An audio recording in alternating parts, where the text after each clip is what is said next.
اعوذ باللہ من الشیطان الرجیم بسم اللہ الرحمن الرحیم یا ایہا الذین آمنوا لا تلہکم اموالکم ولا اولادکم عن ذکر اللہ صدق اللہ العظیم صدق رسولہ النبی الکریم ان اللہ وملائکتہ یصلون علی النبی یا ایہا الذین آمنوا صلوا علیہ وسلموا تسلیما اللہم صلی علی سیدنا و مولانا محمد معدن الجود والکرم وآلہ وصحبہ وبارک وسلم۔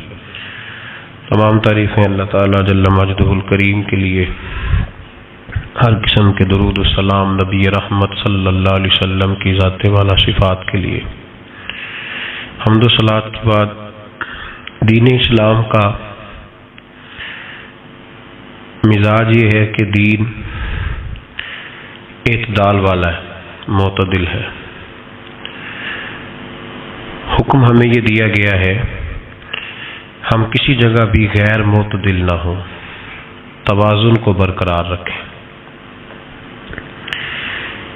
دنیاوی چیزیں بہت ساری اللہ تعالیٰ نے ہمیں استعمال کرنے کی اجازت عطا فرمائی ہے۔ پہننے کے لیے لباس، کہ کوئی شخص مالدار ہے تو اچھا لباس پہنے، کوئی عرض نہیں۔ کھانے کے لیے اگر اس کے پاس حلال اور جائز پیسے ہیں تو اچھی سی اچھی غذا کھائے، منع نہیں۔ اگر اس کے پاس بالکل اچھے اور صاف ستھرے ذرائع سے پیسے آئے ہیں تو وہ بڑا مکان بنا لے، کوئی عرض نہیں۔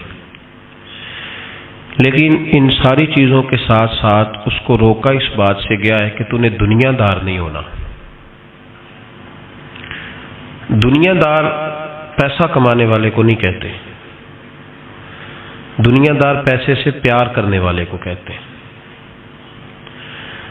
دنیا دار جائز طریقے سے پیسہ کمانے والے کو نہیں کہتے، دنیا دار حرام ذریعے سے مال اکٹھا کرنے والے کو کہتے ہیں۔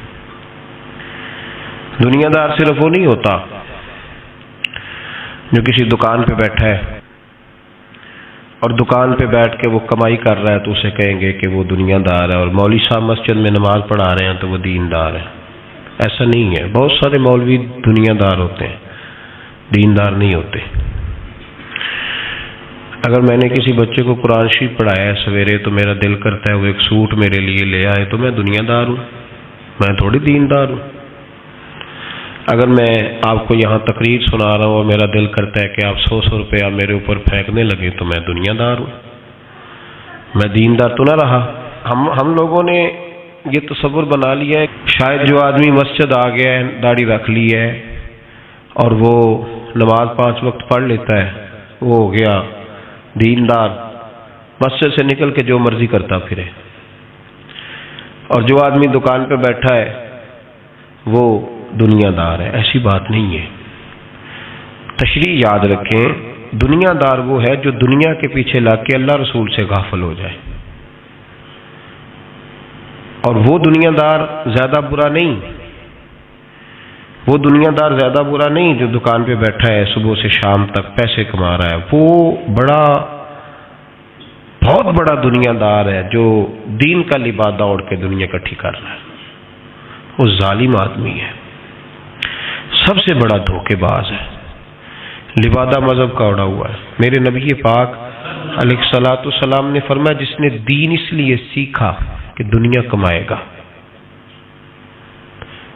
جنت کی خوشبو بندہ بھی جنت سے 500 سال دور ہوگا، 500 سال، یعنی ابھی اسے 500 سال وہ سفر کرے گا تو جائے گا، 500 سال دور ہوگا ابھی وہ۔ فرمایا اتنی دور بندہ ہوگا تو جنت کی خوشبو اسے پہلے آنے لگے گی، لیکن جس بندے نے دین اس لیے سیکھا کہ وہ اس سے دنیا اکٹھی کرے گا، اسے تو اللہ جنت کی خوشبو بھی عطا نہیں کرے گا، خوشبو بھی نہیں دے گا جنت کی۔ تو یاد رکھیں دنیا داری بہت سارے نقصانات کی جڑ ہے۔ پیسے کی طلب اور پیسے کا پیار، الہاکم التکاثر حتی زرتم المقابر، اللہ فرماتے ہیں تم اتنے دنیا داری کے پیچھے لگے کہ بالآخر قبر تک پہنچ گئے پر تم نے دنیا داری نہیں چھوڑی۔ دنیا داری، دنیا میں محو ہو جانا، خدا کو بھول جانا، ہر وقت 2 کے 4 4 کے 8 کرنے کے چکر میں رہنا اور غفلت والی زندگی گزارنا، غفلت والی زندگی گزارنا، نماز پڑھتے ہوئے بھی دنیا کی پلاننگ کرنا، نماز پڑھتے ہوئے بھی، ناز سناتے ہوئے بھی پیسوں کی طرف توجہ رکھنا، لوگوں کی جیبوں پہ کو نکلا ہے کہ نہیں نکلا، دائیں بائیں دیکھنا، یہ بہت بڑی دنیا داری ہے، یہ سب سے خطرناک دنیا داری ہے۔ میرے نبی پاک صلی اللہ علیہ وسلم نے فرمایا دنیا کی حب الدنیا راست من کل خطیہ، فرمایا دنیا کی محبت ہر گناہ کی، ہر برائی کی جڑ ہے۔ جب تجھے پیسے سے پیار ہو جاتا ہے، جب تجھے الفت ہوتی ہے مال سے، پھر تو ہر گناہ کرتا ہے، دھوکہ دیتے ہیں لوگ، فراڈ کرتے ہیں، جھوٹ بولتے ہیں، قتل کرتے ہیں، دنیا داری کی وجہ سے لوگ بڑا کچھ کر جاتے ہیں۔ تو پھر اصل چیز کیا ہوئی؟ دولت کی محبت۔ میرے نبی پاک صلی اللہ تعالی علیہ وسلم نے دنیا میں رہ کے نکاح کیا، حضور علیہ السلام کے گھر میں ازواج آئیں، حضور نے گھر بنایا، نبی پاک صلی اللہ علیہ وسلم کے پاس بڑے پیسے آئے۔ ہمارے زمانے میں درویش وہ ہے جو بھوکا ہو، حالانکہ درویش بھوکے کو نہیں کہتے، درویش اس کو کہتے ہیں جس کے پاس کروڑوں روپیہ ہو پر اسے پیسے سے پیار کوئی نہ ہو، اس کو درویش کہتے ہیں۔ دنیا داری اتنی عام ہو گئی ہے ہر حلقے میں، مالدار کا یہ حال ہے کہ کروڑوں روپے ہے پر اس کو سکون نہیں، وہ بیچارہ ہر وقت ٹینشن میں ہے کہ یہ بڑھ کیوں نہیں رہے۔ یہاں تک لوگ کہتے ہیں لوگ پیسوں سے پیسہ کماتے ہیں، ہم نے کیا کمایا آج تک۔ وہ الجھاؤ اتنا خطرناک ہو گیا، اتنا خطرناک، لوگ آ کے پیر صاحب سے کہتے ہیں دعا کریں کام چل جائے۔ تو اللہ کے بندے کے پاس آ کے اس چیز کا سوال کر رہا ہے جو اللہ نے کافر کو بھی دی ہوئی ہے، جو بغیر کلمہ پڑھنے کے اللہ نے کافر کو دے دی ہے، وہ تو بیعت کر کے مرید ہو کے وظیفہ پڑھ کے حاصل کرنا چاہتا ہے۔ پتہ حضور نے مثال کیا دی ہے؟ مثال میرے محبوب کی، اگر آپ مثال کو سمجھیں تو کمال ہو جائے۔ نبی پاک صلی اللہ علیہ وسلم حضرت جابر بن عبداللہ رضی اللہ تعالیٰ عنہ کے گھر سے نکلے تو ایک بکری کا بچہ مرا ہوا پڑا تھا، ایک ذبح ہوتا ہے ایک مر جاتا ہے، مرا ہوا پڑا تھا بکری کا بچہ روڑی کے ڈھیر پہ۔ حضور نے صحابہ کے دلوں میں نقش کرا دی بات، بکری بچہ مرا پڑا تھا تو حضور وہاں رک گئے، رک کے میرے محبوب پاک صلی اللہ علیہ وسلم نے فرمایا میرے غلاموں بتاؤ تو صحیح، ادھر آؤ بھائی، ٹھہر جا، تو بھی آ، تو بھی آ، تو بھی آ۔ صحابہ کو بلا لیا، کہاں؟ بکری کا بچہ کیا ہوا تھا؟ اس کو مر گیا تھا، بکری کا بچہ مر گیا۔ حضور نے بلایا، کھڑا کیا، فرمایا یہ بتاؤ اس مرے ہوئے بکری کے بچے کی جو اس کا مالک تھا اس کی نظر میں کیا قدر ہے، کیا قیمت ہے اس کی نظر میں؟ یہاں روڑی کے ڈیر پہ پھر سمجھیے بات کو، مثال کو سمجھیے۔ نبی پاک صلی اللہ علیہ وسلم نے فرمایا یہ مرا ہوا پڑا ہے، یہ مرا ہوا پڑا ہے بکری کا بچہ، یہ تمہارے سامنے ہے، بتاؤ اس کا جو مالک تھا اس کی نظر میں اس کی کیا قدر ہے؟ عرض کی یا رسول اللہ صلی اللہ علیہ وسلم کوئی قدر ہوتی تو بیچارہ روڑی کے ڈھیر پہ ہوتا، کوئی قدر نہیں، صفر ہے۔ کیا انداز ہے، کیا تشبیہ ہے، کیا سمجھانے کا۔ محبوب سمجھایا نہیں کرتے تھے، بات پلا دیا کرتے تھے، نقش ہو جاتی تھی دلوں میں، نقش کر دی میرے محبوب نے، بات سمجھائی تو نقش کر دی۔ فرمایا میرے غلاموں یہ اس کی کوئی قیمت نہیں تھی تو تب روڑی کے ڈھیر پہ پھینک دیا نا اسے مالک نے۔ فرمایا اگر اللہ کی نظر میں دنیا کے مال کی اتنی بھی قیمت ہوتی جتنی مرے ہوئے بچے کے مالک کی اس کی نظر میں قدر ہے، اتنی بھی قیمت ہوتی، اور پھر بات آگے بڑھائی، فرمایا یہ تو پھر بکری کا بچہ ہے نا۔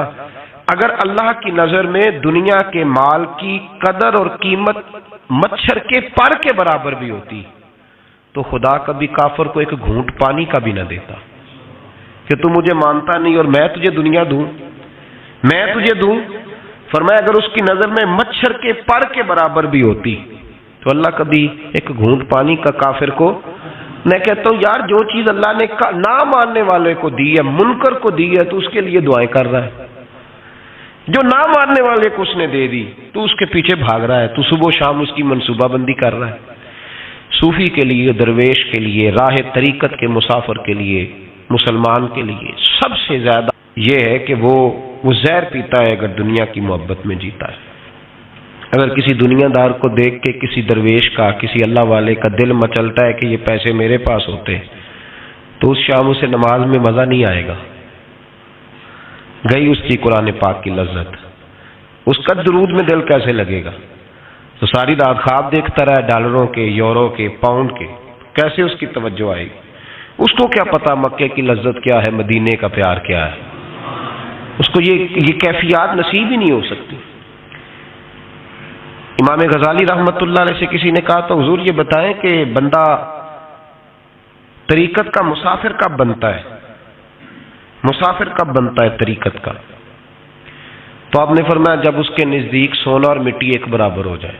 حضرت غوث اعظم رضی اللہ تعالیٰ عنہ نے کچھ عرصہ نہ کاروبار بھی کیا ہے۔ آپ نے اپنا ایک جہاز بھیجا ہوا تھا، مال بردار جہاز، آپ درس دے رہے تھے، بیان کر رہے تھے، کسی کو ابھی خبر مل جائے آ کے کہ تمہارا 10 لاکھ روپیہ ضائع ہو گیا ہے، محفل میں بیٹھے گا کہ بھاگ جائے گا، دوڑے گا، کہے گا جلدی جلدی کرو، پیسے میرے ضائع ہو گئے۔ حضور غوث اعظم رضی اللہ تعالیٰ عنہ کے کان میں آ کے کہا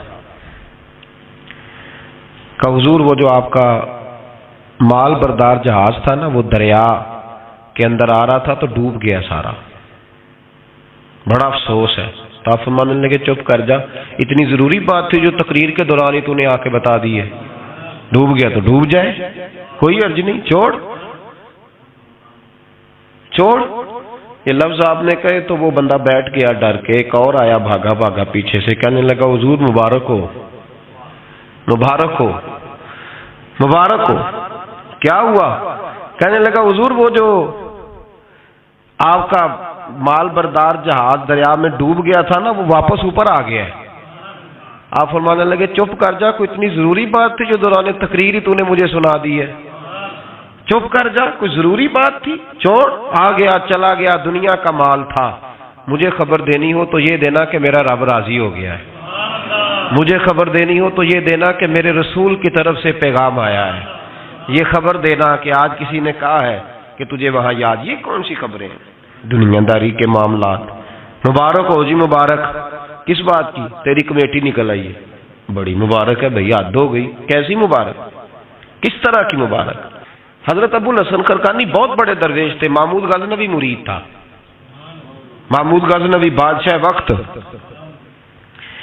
اور بو علی سینا جیسے سائنسدان آپ کے مرید تھے۔ ایک دن سر میں خارش ہونے لگی تو خادم کو بلایا، خادم کو، کہنے لگا یار دیکھنا کہ جمعے تو نہیں پڑ گئی میرے سر میں۔ اس نے کہا حضور آپ اس طرح کریں، ذرا کرتے کے بٹن کھولنے پیچھے کریں، تو میں نا ایک تیل ہے اس کو رگڑتا ہوں، سنا ہے وہ تیل سر میں ڈالنے تو جمعے جو ہوتی ہیں نا باہر نکل آتی ہیں۔ وہ بٹن پیچھے کیا ہوا ہے، وہ خادم تیل لگا رہا ہے اور تلاش کر رہا ہے کہ جوں مل جائے، بن سور کے بیٹھتے ہیں لوگ، ایسا نہ ہو کہ کسی کو پتہ چل جائے، بلکہ ریڈی میڈ تیاری کر کے آتے ہیں لوگ، بڑی زبردست۔ حضرت ابو الحسن خرقانی رحمت اللہ تعالی علیہ تو پہلے دن جو خادم تھا وہ جمعے تلاش کر رہا ہے، تو پہلے دن محمود غزنوی ملنے آ گیا، بادشاہ۔ سومناتھ کے مندر نہیں فتح ہوتے تھے، بڑے اس نے حملے کیے ہندوؤں پہ، پر وہ مندر نہیں فتح ہوتے، اس سے کسی نے کہا جا کسی درویش سے دعا کرا کے آ۔ وہ حضرت ابو الحسن خرقانی کے پاس دعا کرانے آیا پہلے دن، باہر شور ہونے لگا، اچانک آ گیا، شور ہونے لگا، آپ نے کوئی توجہ، خادم کرنے لگا حضور باہر پتہ نہیں کیا شور ہے، فرمایا چھوڑ یار میرے سر میں خارش بڑی ہو رہی ہے، شور بعد میں دیکھیں گے، جوں دیکھ کوئی ملتی ہے کہ نہیں، ادھر دیکھ۔ تھوڑی دیر گزری تو محمود غزنوی دروازے پہ آ گیا۔ جب وہ دروازے پہ آیا نا تو حضرت کا تو سر جھکا ہوا تھا، خادم دیکھ رہا، اس نے دیکھا تو کہنے لگا او ہو حضور یہ دیکھیں کیا ہو گیا۔ فرمانے لگے کیا ہوا ہے؟ لگا حضور بادشاہ آپ کے دروازے پہ آ گیا۔ فرمانے لگے چھوڑ یار، میں سمجھا تھا کوئی جو تیرے ہاتھ لگ گئی ہے، بادشاہ آ گیا تو کیا ہوا؟ میں نے کہا جو مل گئی ہے کوئی جو مجھے ستا رہی تھی، بادشاہ آیا تو آنے دو، بادشاہ آیا تو آنے دو۔ اللہ اکبر۔ اس نے کہا حضور آپ کو کوئی فرق نہیں پڑتا، آپ کو کوئی فرق نہیں پڑا اس کے آنے سے. آپ فرمانے لگے میں اسے کیا سمجھتا ہوں, میں رسول اللہ کے دروازے کا فقیر ہوں, اور میرے محمد کے فقیر ہی دنیا کے سب سے بڑے بادشاہ ہوتے. فکر دیکھیں بزرگوں نے جو ہمیں سوچ دی, وہ سوچ سمجھے. وہ کہنے لگے ہمارے نزدیک جوں کا قابو آنا بادشاہ کے آنے سے زیادہ بڑا معاملہ ہے. جوں کا ہاتھ لگنا بادشاہ کے آنے سے یہ زیادہ بڑا معاملہ ہے. یہ انوکھی بات ہے. بادشاہ تو آتے جاتے رہتے ہیں. یہاں لوگ گنواتے ہیں, کہتے ہیں فلانا وزیر بھی میرے آستانے پہ آتا ہے.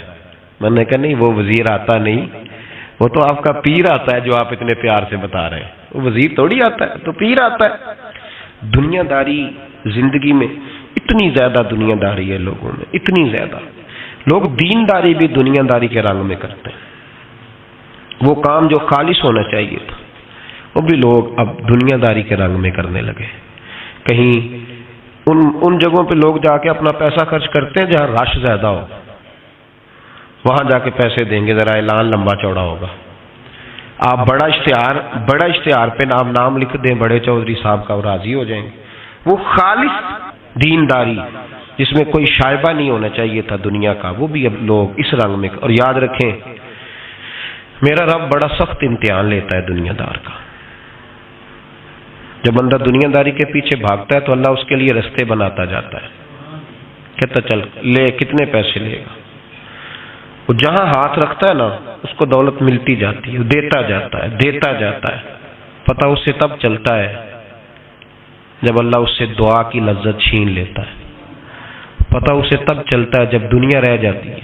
دنیا ظلم کی حد نہیں, زیادتی کی حد نہیں کہ تو رب کریم کا قرآن پڑھ رہا تھا اتنی دیر تو نے پڑھا جتنی دیر ویلوں کی بارش ہوتی رہی. یہ تو سمجھا ہی نہیں تجھے کتنی بڑی سزا ملی ہے. تو نے سوچا ہی نہیں ہے کہ تو نعت پڑھ رہا تھا اور اتنی دیر تیری زبان پہ رہی جب تک پیسوں کی بارش ہوتی رہی. تو سمجھا ہی نہیں کہ تو صرف اس مرید سے راضی ہے جو نوٹ لے کے آتا ہے. نیک ہے یا نہیں ہے, یہ تیرے لیے سزا نہیں کہ جس دن گاہک زیادہ آئے تو نے نماز ہی چھوڑ دی. یہ سزا نہیں تیرے لیے, تو سمجھا ہی نہیں اس بات کو. اللہ سزا دیتا ہے. تو نے اولاد مانگی, رب کریم نے دے دی. اگر تو پلٹ کے نہیں آیا تو پھر وہ اولاد تیرے لیے آزمائش ہے. تو سمجھا ہی نہیں کہ تجھے اللہ پاک نے کس قدر آزما. اور دنیا دار دین کے معاملے میں بھی, عبادت کے معاملے میں بھی, ریاضت کے معاملے بھی, انفاق فی سبیل اللہ, ہر معاملے میں دنیا داری, ہر معاملے میں دنیا داری. چھوڑ دیں اس کو, کچھ دیر کے لیے نکلا کریں, کچھ دعائیں خالص مانگیں جن میں خدا مانگے, اللہ مانگے, اللہ کا رسول مانگے. دنیا داری چھوڑ دیں کچھ دیر کے لیے. ایک صحابی ہیں, بخاری شریف صحیح سند کی حدیث ہے, کلمہ پڑھا, کچھ دنوں کے بعد مال غنیمت آیا. نبی پاک صلی اللہ علیہ وسلم مال تقسیم کر رہے تھے تو میرے حبیب نے اس صحابی کو بھی دیا, فرمایا یہ رکھ لے. اس کو پیسے دیے حضور نے. اس نے پیسے ہاتھ میں پکڑے اور محبوب پاک صلی اللہ علیہ وسلم کا چہرہ دیکھ رہا ہے. پتہ کیا لفظ اس کی زبان پہ آئے, کہنے لگے یا رسول اللہ میں نے اس لیے کلمہ تو نہیں پڑھا تھا, میں پیسے لوں گا. حالانکہ تالیف قلب حصہ اسلام کا, جو بندہ نیا کلمہ پڑھتا تھا اس کو کچھ نہ کچھ دیا جاتا تھا چونکہ اس کی برادری چھوڑ جاتی. کہنے لگے حضور اس لیے تو کلمہ نہیں پڑھا تھا کہ پیسے آئیں گے. نبی پاک نے فرمایا کس لیے پڑھا تھا؟ کہا یا رسول اللہ میں نے تو اس لیے پڑھا تھا کہ آپ مجھے جہاد میں لے جائیں گے اور میں آپ کے نام پر اپنی جان قربان کر دوں گا. میں نے کچھ لینے کے لیے نہیں, جان دینے کے لیے کلمہ پڑھا تھا. تو حضور میرے لیے مہربانی فرمائیں, مجھے آپ یہ دنیا داری ہی دنیا داری, مال ہی مال. حضرت میاں شیر محمد شرف پوری رحمت اللہ علیہ کی وہ بات میرے دل کو چھو جاتی ہے. ایک آپ سے شخص آ کے کہنے لگا حضور میں پہلے غریب تھا فلاں جگہ میں نے, ہاں یہ بات بالکل درست ہے کہ شیخ جو کامل ہوتا ہے وہ دعا کرتا ہے اللہ کی بارگاہ میں, یا اللہ یہ میرے پاس آیا تو اسے کوئی کمی بھی نہ رہے, کوئی بھی نہ رہے. یہ تو اس کی اپنی درویشی ہے نا کہ وہ یہ بات کہے, تو اپنا رنگ ہے اس کا. میاں صاحب کے پاس آیا تو آ کے کہنے لگا حضور میں فلانے آدمی کا مرید ہوا, ایک کارخانہ تھا اب 4 ہو گئے. تو آپ فرمانے لگے تیرا تو بیڑا گرک ہو گیا, چاہیے تھا تیرا ایک بھی چھڑاتے, تجھے اللہ اللہ پہ لگاتے, تجھے اور بھسا دیا دنیا میں. یہ کون سی تم نے درویشی اختیار کی, اور کارخانے بڑھ گئے تیرے. حضرت عیسیٰ علیہ الصلوۃ والسلام کے پاس ایک شخص آیا تو اس نے آ کے کہا میں نے آپ کے ساتھ رہنا ہے. حضور میں نے آپ کے ساتھ رہنا ہے۔ آپ فرمانے لگے دنیا دار بن کے رہو گے کہ دیندار؟ کہنے لگا جی میں دیندار بن کے رہوں گا۔ فرمانے لگے دنیا کی طلب نہ کرنا ورنہ میری صحبت میں نہیں رہ سکو۔ حضرت عیسیٰ علیہ السلام نے شادی نہیں کی، مکان ہی نہیں بنایا، ایک تکیہ، ایک پیالہ، ایک کمبل، جہاں رات ہوتی وہیں سو جاتے۔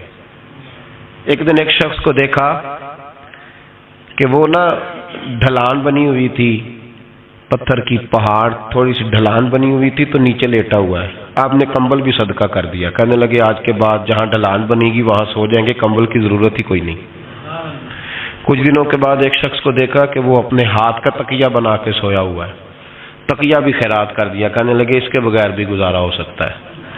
کچھ دنوں کے بعد دیکھا کہ ایک آدمی چلو میں پانی پی رہا ہے، پیالہ بھی اللہ کے راستے میں دے دیا، کہنے لگے چل جائے گا کام اس کے بغیر۔ فرمایا دنیا دار بن کے نہ آنا، کہنے لگا نہیں صاحب میں دیندار بن کے آؤں گا۔ جناب عیسیٰ علیہ السلام نے رکھ لیا۔ آپ پہلے دن ہی کہنے لگے چل آ جا روٹی کھا لے، 3 روٹیاں منگائیں، اس کو ساتھ بٹھایا، فرمانے لگے میں تو ایک کھاؤں گا، تو کتنی کھائے گا؟ کہنے لگا جی میں بھی ایک ہی کھاؤں گا۔ ایک روٹی اس نے کھا لی، ایک آپ نے کھا لی، تیسری روٹی چھوڑ کے جناب عیسیٰ علیہ السلام دریا کنارے وضو کرنے چلے گئے۔ واپس آئے تو روٹی کوئی نہیں تھی۔ اللہ کے نبی تھے، جان گئے۔ رب کریم کا بندہ بھی جان جاتا ہے۔ اقبال کہتے ہیں اولیاء کیا ہیں جواسیس القلوب، کہتے ہیں رب کے ولی کو ٹٹولا نہ کر، وہ تو دلوں کے حال بھی جانتا ہے۔ انہیں ٹٹولا نہ کر، غبار آلود سمجھ کر حکارت سے نہ دیکھ ان کو، انہی کی ٹھوکروں سے سلطنت بنتی بگڑتی ہے۔ اور اقبال کہتے ہیں نہ تیغ و تیر میں نہ لشکر و سپاہ میں، نہ تیغ و تیر میں نہ لشکر و سپاہ میں، کہتے ہیں نہ تلوار میں نہ تیر میں نہ لشکر میں نہ فوجوں میں، نہ تیغ و تیر میں نہ لشکر و سپاہ میں ہے، جو بات مرد کلندر کی بارگاہ میں ہے، جو بات مرد کلندر کی بارگاہ میں۔ تیسری روٹی کدھر ہے؟ کہنے لگا حضور مجھے نہیں پتا۔ فرمانے لگے تجھے پتا ہے پر تو بتا نہیں رہا۔ کہنے لگا مجھے تیسری روٹی کا پتا۔ حضرت عیسیٰ علیہ السلام ایک ہرنی جا رہی تھی، اس کے ساتھ 2 بچے تھے، آپ نے ایک بچہ پکڑا، اس کو ذبح کیا، لکڑی جلائی، اس کو بھونا، اس کو بھی کھلایا، خود بھی کھایا، ہڈیاں جمع کر دیں۔ جب وہ ہڈیاں اس پہلو کو ذرا سمجھیے گا، جب کھا بیٹھے ہڈیاں جمع، وہ ہرنی بھی کھڑی ہے اور دوسرا بچہ بھی کھڑا ہے، ایک بچہ کا ذبح کر کے کھا لیا، دوسرا کھڑا ہے۔ جب پیٹ بھر لیے وہ بھی ڈکار لینے لگا سامنے، تو حضرت عیسیٰ علیہ السلام ہڈیوں سے کہنے لگے چلو اٹھ جاؤ اللہ کے حکم سے۔ ہرنی کا بچہ پھر سے زندہ ہو گیا، وہ چلا گیا، ماں اس کو ساتھ لے کے روانہ۔ فرمانے لگے دیکھ اللہ نے مجھے معجزہ دیا ہے، ہم نے کھا بھی لیا ہے اور بچہ چلا بھی گیا ہے، ہمارے پیٹ میں ہے بھی، اور اب تو بتا دے روٹی کس نے کھائی ہے؟ کہنے لگا جی مجھے نہیں پتا، نہیں پتا مجھے۔ حضرت عیسیٰ علیہ السلام اس کو ساتھ لے کے بڑھے تو دریا کے اوپر، پانی کے اوپر پیدل چلنے لگے، دریا پار کر گئے۔ فرمانے لگے تو پانی پہ چلتا رہا ہے، سارا پانی کراس کر گیا ہے تو ڈوبا نہیں، اب بتا دے روٹی کس کے پاس ہے؟ کہنے لگا نہیں پتا، مجھے پتا۔ اللہ اکبر، وہ کیا خوب لفظ کہہ گئے سجادہ نشین حضرت پیر میرا علی شاہ صاحب رحمت اللہ علیہ، بے قدرہ کچھ قدر نہ جاتی، کھیتی خوب تسلی ہو، اے دنیا دار پجاری زردے کتیاں دے گل ٹلی ہو۔ سارا دریا اتنا بڑا دیکھتے ہیں لوگ جو آتے ہیں نا درویشوں کے پاس، بڑے رنگ دیکھتے ہیں پر بدلتے نہیں، رنگ بڑے دیکھتے ہیں پر اپنے آپ کو تبدیل، او بانج فقیروں کسے نہیں مارے آئے ہوئی چور اندر دا ہو، دیکھتے بڑا کچھ ہے بدلتے نہیں۔ نہ بدلا، حضرت عیسیٰ کہنے لگے منوا کے میں بھی چھوڑوں گا، تو مانے گا۔ آپ نے نا ریت کٹھی کی، ریت 3 حصوں میں ریت جمع کر لی اور پھر اس پر کچھ پڑھ کے پھونکا تو وہ سونا بن گئی۔ 3 ڈھیریاں تھی ریت کی، پھونکا تو سونا بن گئی۔ آپ فرمانے لگے یہ سونا تیرا، ایک ڈھیری تیری، ایک میری، اور تیسری اس کی جس نے تیسری روٹی کھائی ہے۔ کہنا جی میں ہی کھا دی، میں نہیں کھائی، یہ تیسرا اس کا حصہ جس نے تیسری، کہنے لگا میں نہیں کھائی ہے، مان گیا۔ ذرا بات کو سمجھیں، پانی پہ پیدل چلا ہے پر مانا دنیا دار ہے نا، مانا نہیں۔ ہرنی کا بچہ زندہ ہوتا دیکھا ہے پر مانا دنیا قابو آنے لگی ہے تو مان گیا ہے، کہنے لگا جی میں نہیں کھائی ہے۔ فرمایا او بھلے مانس، تجھے کہا تھا دنیا داری نہ کرنا، تجھے جناب عیسیٰ کی صحبت ملے گی، پر تو ایک روٹی پہ رہ گیا یار۔ کہاں دنیا دار پجاری زرد کتیاں دے گل ٹلی ہوں، کہاں رہ گیا تو؟ حضرت میاں محمد بخش صاحب رحمت اللہ تعالی علیہ کو ایک شخص لے گیا ٹانگے پہ بٹھا کے، ٹانگے پہ۔ غلام رسول مہر صاحب نے لکھا ہے کہ وہ ٹانگے پہ بٹھا کے لے گیا اور لے جا کے نا تو میاں صاحب جی حضور یہ زمین بھی میری ہے، یہ بھی میری ہے، وہ بھی میری ہے، یہ بھی میری ہے، بڑی اس نے تفصیل سنائی تو میاں صاحب فرمانے لگے بس کر یار، میں بڑی دیر سے سن رہا ہوں کہ تیرا بڑا کچھ ہے، بس کر۔ کہنے لگا حضور نہیں، یہ بھی تو میں نے تھوڑی دکھائی ہے، اور بھی میرے پاس بڑا کچھ ہے۔ تو آپ فرمانے لگے یہ بتا تجھ سے پہلے کس کے پاس تھا؟ چپ کر گیا۔ فرمایا اس سے پہلے کس کے پاس تھا؟ چپ کر گیا۔ کیا خوب فرمایا، کیا درویشوں کا کہنے کا انداز ہے، کیا خوب رنگ ہے، اور تشبیہ کس طرح کی اعلیٰ دیتے ہیں۔ دانش مندہ دا کم ناہی دل دنیا نال لانا، اس ووٹی کئی خامن کیتے جو کیتا سو کھانا، اس ووٹی کئی خامن کیتے جو کیتا۔ یہ دکان میری ہے تو پہلے کس کی تھی؟ اس سے پہلے کس کی تھی؟ یہ گاڑی میری ہے تو اس سے پہلے کس کی تھی صاحب؟ یہ کسی نہ کسی کی تھی، اور تیرے بعد بھی کسی نہ کسی کی ہو جائے گی۔ اس ووٹی کئی خامن کیتے جو کیتا سو۔ حضرت عیسیٰ کہنے لگے تو نے ایک پیغمبر کی صحبت ضائع کر دی صرف دنیا داری کے لیے۔ فرمانے لگے میں نے کیا کرنا ہے سونا، تو تینوں کے تینوں ڈیریاں تو ہی رکھ لے، تیری ہیں، پر تو نے زیادتی کی، تو نے قیمت نہیں ڈالی ہماری صحبت کی۔ آپ اٹھ کے چلے گئے۔ صحرا کا علاقہ تھا، وہ شخص وہیں بیٹھا تھا، ابھی سمیٹ ہی رہا تھا کہ دو ڈاکو آ گئے، تلواریں پکڑی ہوئی ہیں۔ کہنے لگے چل دوڑ جا، سونا مارا ہے، تو کدھر سے آ گیا؟ منت کی، کہنے لگا چلو مہربانی کرو، 3 حصوں میں ہے، 2 لے لو، ایک تو مجھے دے دو، ایک تو دے دو۔ منت کرنے لگا، وہ مان گئے، کہنے لگے چلو ٹھیک ہے۔ دوستی کر لی، نام پتہ پوچھ لیا، گفتگو ہونے لگی، تھوڑی دیر بیٹھے تو ایک دوسرے سے فرینک ہو گئے، بے تکلفی شروع ہوئی، تو کہنے لگے بھوک بڑی لگی ہے، روٹی تو لاؤ۔ ایک کو بھیجا، ڈاکوؤں میں سے ایک کو بھیجا کھانا لینے، وہ کھانا لینے چلا گیا۔ اب یہ دونوں پیچھے رہ گئے، ایک وہ روٹی کھانے والا اور ایک ڈاکو، تو آپس میں کہنے لگے یار یہ تیرا پوچھتا ہے وہ روٹی کھانے والا، تیرے اس کے ساتھ کیا تعلق ہے؟ کچھ بھی نہیں، ڈاکو ڈاکو سجن ہے۔ کہنے لگے ایسے اتنا سونا اسے دے رہے ہو، آتا ہے تو دونوں پکڑ کے مار دیتے ہیں اس کو، اور سونا دونوں آدھا آدھا بانٹتے ہیں۔ بالکل ٹھیک ہے، میرا کون سا چچا کا بیٹا ہے، چھوڑو، ویسے اس دور میں چچا کے بیٹے بھی پکڑ ہی لیتے ہیں اگر کبھی مسئلہ بن جائے تو۔ چلو جی فیصلہ ہو گیا۔ اب وہ جو گیا وہ بھی تو دنیا دار تھا نا، اس نے کھانا خریدا تو اس نے کہا میرا کون سا ان سے یہ رہنا ہے، اس نے روٹی میں زہر ڈال دیا۔ اس نے کہا میں ان کو ماروں گا اور سارے سونے پہ قبضہ کروں گا۔ حب الدنیا راست من کل خطیہ، ہر برائی کی جڑ ہے۔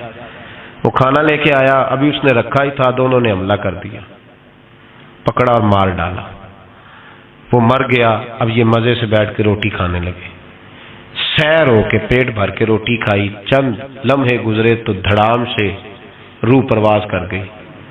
حضرت عیسیٰ 1 گھنٹے کے بعد گزرے، 3 لاشیں پڑی ہیں اور سونا ویسے کا ویسا پڑا۔ ایس ووٹی کئی خامن کیتے جو کیتا سو کھانا، سونا ویسے کا ویسے پڑا ہے۔ جناب عیسیٰ علیہ السلام کھڑے ہو کے اپنے حواریوں سے کہنے لگے اس کو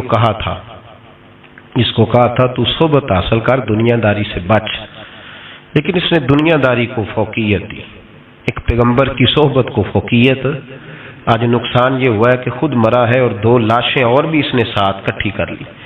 دنیا داری سے بچ جائیں، اس سے بچیں، ضرورت کی حاصل کریں، ضرورت سے زیادہ نہیں، ضرور محنت کریں، جد و جہد، حلال روزی کمائیں اللہ کے راستے میں دینے کے لیے، غریبوں کی مدد کرنے کے لیے ضرور کریں، لیکن اس کو مشن نہ بنائیں، یہ مشن نہیں۔ اگر آپ نے صبح سے لے کے شام تک 3 گھنٹے وقت گزارا ہے تو پھر آپ کا 2 گھنٹے اگر دنیا میں گزرے تو 1 گھنٹہ دین میں گزرنا چاہیے نا، ورنہ آپ کا دن ضائع ہو گیا ہے۔ کم از کم تیسرا حصہ تو دین کو دو۔ ہمارے بزرگوں نے ضمناً دنیا داری رکھی، ضمناً کہتے تھے ہم تو اتنی روزی کماتے ہیں کہ کمر سیدھی ہو سکے۔